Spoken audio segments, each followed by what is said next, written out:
اسماعیل بن ابراہیم یعنی ابن الیہ نے ابو حیان سے، انہوں نے ابو زرعہ بن عمر بن جریر سے، اور انہوں نے حضرت ابو ہریرہ رضی اللہ عنہ سے روایت کی، کہا رسول اللہ صلی اللہ علیہ وسلم ایک دن لوگوں کے سامنے تشریف فرما تھے۔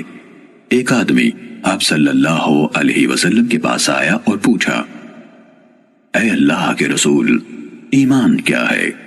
آپ نے فرمایا، تم اللہ تعالیٰ، اس کے فرشتوں، اس کی کتاب، قیامت کے روز اس سے ملاقات، اس کے سامنے حاضری اور اس کے رسولوں پر ایمان لاؤ، اور آخری بار زندہ ہو کر اٹھنے پر بھی ایمان لے آؤ۔ اس نے کہا، اے اللہ کے رسول، اسلام کیا ہے؟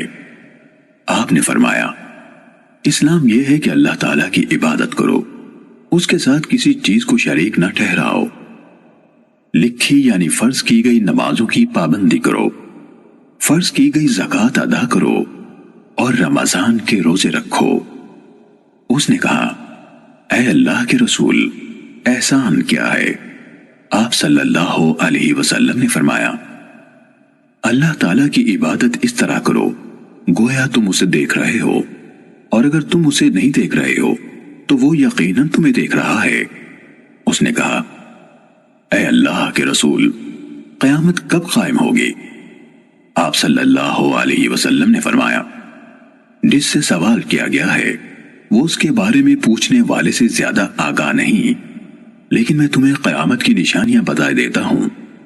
جب لونڈی اپنا مالک جنے گی تو یہ اس کی نشانیوں میں سے ہے، اور جب ننگے بدن اور ننگے پاؤں والے لوگوں کے سردار بن جائیں گے تو یہ اس کی نشانیوں میں سے ہے، اور جب بھیڑ بکریاں چرانے والے اونچی اونچی عمارتیں بنانے میں ایک دوسرے سے مقابلہ کریں گے تو یہ اس کی علامات میں سے ہے۔